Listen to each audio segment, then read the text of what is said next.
Okay, 10 plus 2 students, welcome to the Zoom class। ਮੈਨੂੰ ਆਸ਼ਾ ਹੈ ਕਿ ਮੇਰੀ ਆਵਾਜ਼ ਤੁਹਾਨੂੰ ਸੁਣ ਰਹੀ ਹੈ ਸਭ ਨੂੰ ਔਰ ਸਕਰੀਨ ਵੀ ਨਜ਼ਰ ਆ ਰਹੀ ਹੋਣੀ। ਸੈਕਸ਼ਨ B ਪੋਇਮ ਨੰਬਰ 1 ਇਸ ਨੂੰ ਅੱਜ ਅਸੀਂ ਲਾਈਵ ਪੜ੍ਹਦੇ ਹਾਂ। ਪਹਿਲੇ ਮੈਂ ਤੁਹਾਨੂੰ ਇਸ ਦੀ ਵੀਡੀਓ ਭੇਜ ਚੁੱਕੀ ਹਾਂ ਤੇ PDF ਭੇਜ ਚੁੱਕੀ ਹਾਂ। ਸਾਡੇ April ਮਈ ਦੇ ਸਿਲੇਬਸ ਦੇ ਵਿੱਚ ਇਹ ਪੋਇਮ ਸੀ, ਸੋ ਅਸੀਂ ਪਹਿਲੇ ਵੀ ਕਰ ਚੁੱਕੇ। ਅੱਜ ਅਸੀਂ ਇਸ ਨੂੰ live ਪੜ੍ਹਾਂਗੇ। Before starting the poem, let me tell you the meaning of the difficult words ਜੋ ਇਸ poem ਦੇ ਵਿੱਚ ਆਣੇ ਆ, ਉਹਨਾਂ ਦਾ meaning ਤੁਹਾਨੂੰ ਦੱਸਦਾ। First word ਸਾਡੇ ਕੋਲ ਕੀ ਹੈ, ਤੁਸੀਂ ਮੇਰੇ ਨਾਲ ਵੀ ਬੋਲ ਕੇ ਦੇਖੋ। HEARTH, hearth। Hearth means the floor at the bottom of a fireplace। ਇਹਦਾ ਮਤਲਬ ਹੁੰਦਾ ਹੈ ਭੱਠੀ ਦਾ ਜਿਹੜਾ ਤਲਾ ਹੁੰਦਾ ਹੈ। Draught, DRAUGHT, draught, it means one continuous action of swallowing liquid। ਜਦੋਂ ਅਸੀਂ ਇੱਕੋ ਸਾਹੇ ਗਟ-ਗਟ ਕਰਕੇ ਕੁਝ ਪੀ ਜਾਂਦੇ ਹਾਂ, ਉਸਨੂੰ ਅਸੀਂ ਕਹਿੰਦੇ ਹਾਂ draught। ਜੋ ਸਾਨੂੰ ਬਹੁਤ ਪਿਆਸ ਲੱਗੀ ਆ, ਅਸੀਂ ਇੱਕੋ ਸਾਹੇ ਫਟਾਫਟ ਪਾਣੀ ਪੀ ਜੀਏ, ਉਹਨੂੰ ਅਸੀਂ ਕੀ ਕਹਿੰਦੇ ਹਾਂ? draught। Next is quenching, QUNCHING, quenching, drinking so that you no longer feel thirsty। quenching ਦਾ ਮਤਲਬ ਹੈ ਪਿਆਸ ਬੁਝਣਾ। Next word is HOE, hoe। It means a garden tool with a long handle and a blade used for removing weeds। ਜਿਸ ਤਰ੍ਹਾਂ ਕਿ ਆਪਾਂ ਫਾਵੜਾ ਇਸਤੇਮਾਲ ਕਰਦੇ ਹਾਂ ਖੇਤਾਂ ਦੇ ਵਿੱਚ, ਅਸੀਂ ਕੱਖ ਕੱਢਣ ਵਾਸਤੇ ਜਿਹੜਾ ਛੋਟੀ ਜਿਹੀ ਕਹੀ ਇਸਤੇਮਾਲ ਕਰਦੇ ਹਾਂ, ਉਸਨੂੰ ਅਸੀਂ hoe ਕਹਿ ਦਿੰਦੇ ਹਾਂ। Homestead, a house with the land and building around it, especially a farm। ਹੋਮਸਟੇਡ ਸਾਡਾ ਖੇਤਾਂ ਦੇ ਵਿੱਚ ਬਣਿਆ ਹੋਇਆ ਅਜਿਹਾ ਘਰ ਹੁੰਦਾ ਜਿਹਦੇ ਵਿੱਚ ਅਸੀਂ ਲੱਕੜ ਨਾਲ ਵਾੜ ਬਣਾ ਕੇ ਰੱਖਦੇ ਹਾਂ, ਫੈਂਸਿੰਗ ਕਰਕੇ ਰੱਖਦੇ ਹਾਂ, ਔਰ ਖੇਤਾਂ ਦੇ ਵਿੱਚ ਹੁੰਦਾ ਇਹ। Cradle, a small bed for a baby which can be pushed gently from side to side। ਤੁਸੀਂ ਆਮ ਤੌਰ ਤੇ ਘਰਾਂ ਦੇ ਵਿੱਚ ਲੱਕੜ ਦਾ ਝੂਲਾ ਵੇਖਿਆ ਹੋਣਾ, ਉਸਨੂੰ ਅਸੀਂ cradle ਕਹਿੰਦੇ ਹਾਂ। Next is coffin, COFFIN, coffin, a box in which a dead body is buried। coffin ਹੁੰਦਾ ਹੈ ਉਹ ਇੱਕ ਬਕਸਾ ਜਿਸ ਦੇ ਵਿੱਚ ਕਿ ਕਿਸੇ ਦੀ ਡੈਡ ਬੋਡੀ ਨੂੰ ਰੱਖ ਕੇ ਅਸੀਂ ਦਫਨਾਉਂਦੇ ਹਾਂ, ਸੋ ਜਿਸ ਨੂੰ ਅਸੀਂ ਪੰਜਾਬੀ ਚ ਤਾਬੂਤ ਕਹਿ ਦਿੰਦੇ ਹਾਂ। ਸੋ ਵਰਡਸ ਕੀ ਸੀ? hearth, draught, quenching, hoe, homestead, cradle, coffin। ਇਹਨਾਂ ਦਾ ਮੀਨਿੰਗ ਆਪਾਂ ਨੂੰ ਕਲੀਅਰ ਹੋ ਗਿਆ। ਹੁਣ ਅਸੀਂ ਫਿਗਰਸ ਆਫ ਸਪੀਚ ਵੀ ਇੱਕ ਵਾਰ ਦੇਖ ਲੈਂਦੇ ਹਾਂ, ਉਸ ਤੋਂ ਬਾਅਦ ਅਸੀਂ ਪੋਇਮ ਪੜਾਂਗੇ।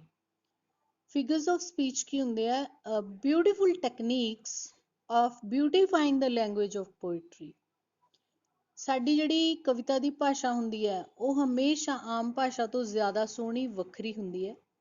ਉਸ 'ਚ ਕੁਝ ਖਾਸ ਖੂਬਸੂਰਤ ਸ਼ਬਦ ਇਸਤੇਮਾਲ ਕੀਤੇ ਜਾਂਦੇ ਆ ਜਾਂ ਟੈਕਨੀਕਸ ਇਸਤੇਮਾਲ ਕੀਤੀਆਂ ਜਾਂਦੀਆਂ। First technique है alliteration। Alliteration means repetition of the same sound, usually initial consonant of words, in any sequence of words। किसी भी sequence ਦੇ ਵਿੱਚ ਜਦੋਂ ਕੋਈ sound repeat ਹੋ ਰਹੀ ਹੈ ਜਾਂ ਪਹਿਲੇ consonant ਦੀ ਸ਼ਬਦ ਦੇ sound repeat ਹੋ ਰਹੀ ਹੈ, ਉਸਨੂੰ ਅਸੀਂ ਕਹਿ ਦਿੰਦੇ ਹਾਂ alliteration। For example, landscape lover, lord of language, Tennyson। ਲ ਸਾਊਂਡ ਹੈ ਜਿਹੜੀ ਉਹ ਹਰ ਸ਼ਬਦ ਦੇ ਫਸਟ ਸਾਊਂਡ ਹੈ। ਲੈਂਡਸਕੇਪ ਦੇ ਵਿੱਚ ਲ ਸਾਊਂਡ ਹੈ ਪਹਿਲੀ, ਲਵਰ ਦੇ ਵਿੱਚ ਪਹਿਲੀ ਸਾਊਂਡ ਲ, ਲॉर्ड ਦੇ ਵਿੱਚ ਪਹਿਲੀ ਸਾਊਂਡ ਲ, ਲੈਂਗੁਏਜ ਦੇ ਵਿੱਚ ਪਹਿਲੀ ਸਾਊਂਡ ਲ।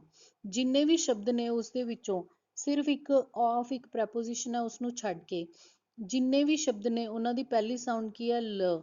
ਸੋ ਇਹ ਕੀ ਹੋ ਗਿਆ? ਜਦੋਂ ਇੱਕ ਪਹਿਲੀ ਸਾਊਂਡ ਰਿਪੀਟ ਹੋ ਰਹੀ ਹੈ ਹਰ ਵਰਡ ਦੇ ਵਿੱਚ, ਸੇਮ ਹੈ, that is alliteration। Next sentence ਦੇ ਵਿੱਚ ਦੇਖੋ, in a summer season when soft was the sun। ਸ ਸਾਊਂਡ ਡੋਮੀਨੇਟ ਕਰ ਰਹੀ ਹੈ, ਉਹ ਸਭ ਤੋਂ ਜ਼ਿਆਦਾ ਵਾਰ ਆ ਰਹੀ ਹੈ, ਸੋ ਇਸ ਨੂੰ ਆਪਾਂ ਟੈਕਨੀਕ ਨੂੰ ਕਹਤਾ alliteration। Second technique is simile। What is the second technique? Simile।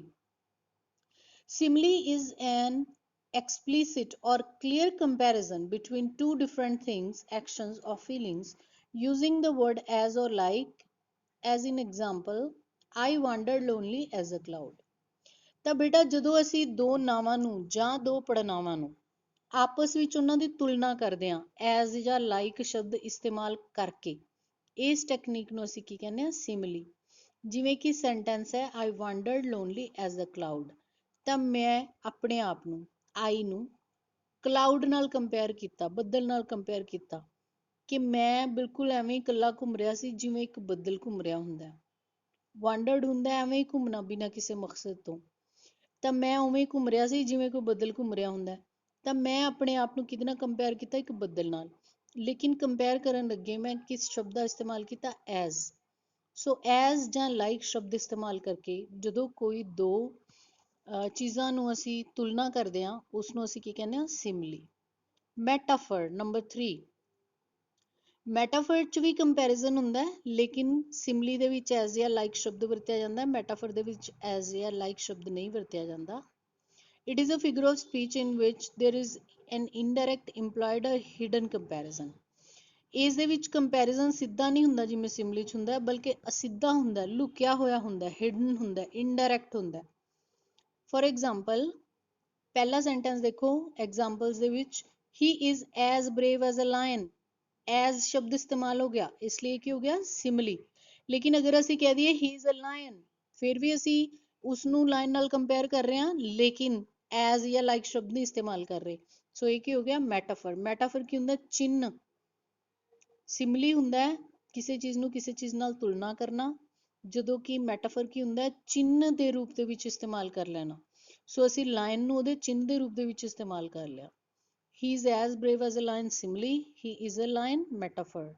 That man is like an angel, like शब्द इस्तेमाल हो गया, simile. That man is an angel, उसनु चिन्ह बनाता फरिश्ते दा। So that man is an angel is a metaphor. सो ये difference है, सिमली ते मैटाफर दोवां 'ਚ कंपैरिजन ਹੁੰਦਾ, ਲੇਕਿਨ ਜਦੋਂ ਕੰਪੈਰੀਜ਼ਨ ਡਾਇਰੈਕਟ ਹੁੰਦਾ ਹੈ, ਐਜ਼ ਜਾਂ ਲਾਈਕ ਸ਼ਬਦ ਇਸਤੇਮਾਲ ਕੀਤੇ ਜਾਂਦੇ, ਉਹ ਸਿਮਲੀ ਹੈ। ਜਦੋਂ ਇਨਡਾਇਰੈਕਟ ਹੁੰਦਾ ਹੈ, ਚਿੰਨ੍ਹ ਇਸਤੇਮਾਲ ਕੀਤੇ ਜਾਂਦੇ, ਐਜ਼ ਜਾਂ ਲਾਈਕ ਸ਼ਬਦ ਇਸਤੇਮਾਲ ਨਹੀਂ ਕੀਤੇ ਜਾਂਦੇ, ਉਹ ਹੁੰਦਾ metaphor. Technique number 4 in your syllabus is personification. Personification ਉਹ ਟੈਕਨੀਕ ਹੈ ਜੋ ਤੁਸੀਂ ਇਸ ਫਰਸਟ ਪੋਇਮ 'ਚ ਪੜ੍ਹੋਗੇ। Personification is a figure of speech by which animals, abstract things or inanimate things are referred to as if they were human. ਇਹ technique ਕੀ ਕਰਦੀ ਹੈ, ਜਾਨਵਰਾਂ ਨੂੰ ਜਾਂ ਅਮੂਰਤ ਚੀਜ਼ਾਂ ਜਿਨ੍ਹਾਂ ਨੂੰ ਅਸੀਂ ਦੇਖ ਨਹੀਂ ਸਕਦੇ, ਸਿਰਫ ਮਹਿਸੂਸ ਕਰ ਸਕਦੇ ਹਾਂ, ਜਾਂ ਅਜਿਹੀਆਂ ਚੀਜ਼ਾਂ ਜਿਹੜੀਆਂ ਮਨੁੱਖ ਨਹੀਂ ਹੈਗੀਆਂ, ਉਹਨਾਂ ਸਾਰੀਆਂ ਨੂੰ ਮਨੁੱਖ ਦੀ ਤਰ੍ਹਾਂ ਵਿਖਾ ਕੇ ਗੱਲ ਕਰਦੇ ਹੋਏ ਦਿਖਾਉਣਾ, ਇਹ ਟੈਕਨੀਕ ਕੀ ਹੁੰਦੀ ਹੈ, ਪਰਸੋਨੀਫਿਕੇਸ਼ਨ। ਕਿਸੇ ਚੀਜ਼ ਦਾ ਅਸੀਂ ਕੀ ਕਰ ਦਿੰਦੇ ਹਾਂ, ਉਸ ਦਾ ਮਨੁੱਖੀਕਰਨ ਕਰ ਦਿੰਦੇ ਹਾਂ।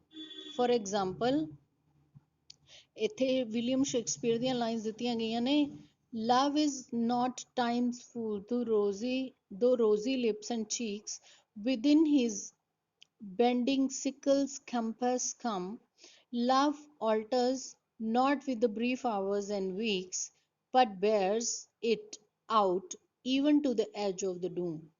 ਇੱਥੇ ਲਵ ਨੂੰ ਇੱਕ ਤਰ੍ਹਾਂ ਦਾ ਕਿਰਦਾਰ ਦਿਖਾ ਦਿੱਤਾ ਗਿਆ, ਮਨੁੱਖ ਦੀ ਤਰ੍ਹਾਂ, ਕਿ ਉਹ ਕੀ ਕਰਦਾ, ਦੇਖਣ 'ਚ ਕਿਹੋ ਜਿਹਾ ਲੱਗਦਾ, ਉਹਦੇ ਬੁੱਲ ਕਿਹੋ ਜਿਹੇ ਨੇ, ਉਹਦੀਆਂ ਗੱਲਾਂ ਕਿਹੋ ਜਿਹੀਆਂ ਨੇ, ਔਰ ਕਿਸ ਤਰੀਕੇ ਨਾਲ ਉਹ ਆਪਣੇ ਸੁੱਖ ਦੁੱਖ ਨੂੰ ਸਹਿ ਰਿਹਾ ਹੁੰਦਾ ਤੇ ਕਿਵੇਂ ਉਸਨੂੰ ਬਰਦਾਸ਼ਤ ਕਰ ਰਿਹਾ ਹੁੰਦਾ। ਸੋ ਇਹ ਸਾਰੀਆਂ ਚੀਜ਼ਾਂ ਦੇ ਵਿੱਚ ਲਵ ਨੂੰ ਅਸੀਂ ਕੀ ਕਰਤਾ, ਉਸਦਾ ਮਨੁੱਖੀਕਰਨ ਕਰਤਾ। ਸੋ ਇਸ ਤਰ੍ਹਾਂ ਇਹ 4 ਟੈਕਨੀਕਸ ਨੇ ਜਿਹੜੀਆਂ ਉਹ ਆਮ ਤੌਰ ਤੇ ਪੋਇਮਸ ਦੇ ਵਿੱਚ ਇਸਤੇਮਾਲ ਹੁੰਦੀਆਂ। ਸੋ in this poem we have a lot of similes, a lot of metaphors, but most importantly we have personification from first line to last line.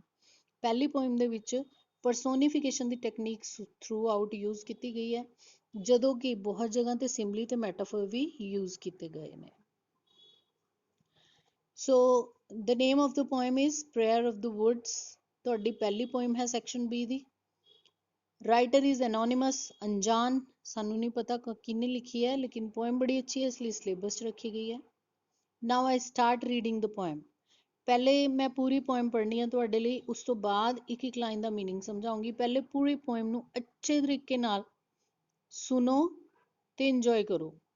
ਤੁਸੀਂ ਆਪਣੀ ਬੁੱਕਸ ਦੇ ਵਿੱਚ ਵੀ ਇਹ ਪੋਇਮ ਖੋਲ ਲਓ, page number 98, as you can see 98 page ਦੇ ਉੱਤੇ please ਆਪਣੀ ਬੁੱਕਸ ਦੇ ਵਿੱਚ ਇਹ ਪੋਇਮ ਖੋਲੋ, ਔਰ ਜਿਵੇਂ ਜਿਵੇਂ ਮੈਂ ਪੜ੍ਹਾਂ ਤੁਸੀਂ ਨਾਲ ਨਾਲ ਆਪਣੀ ਬੁੱਕ ਦੇ ਵਿੱਚੋਂ ਪੜ੍ਹਦੇ ਜਾਣਾ ਹੈ। ਓਕੇ, ਆਈ ਸਟਾਰਟ।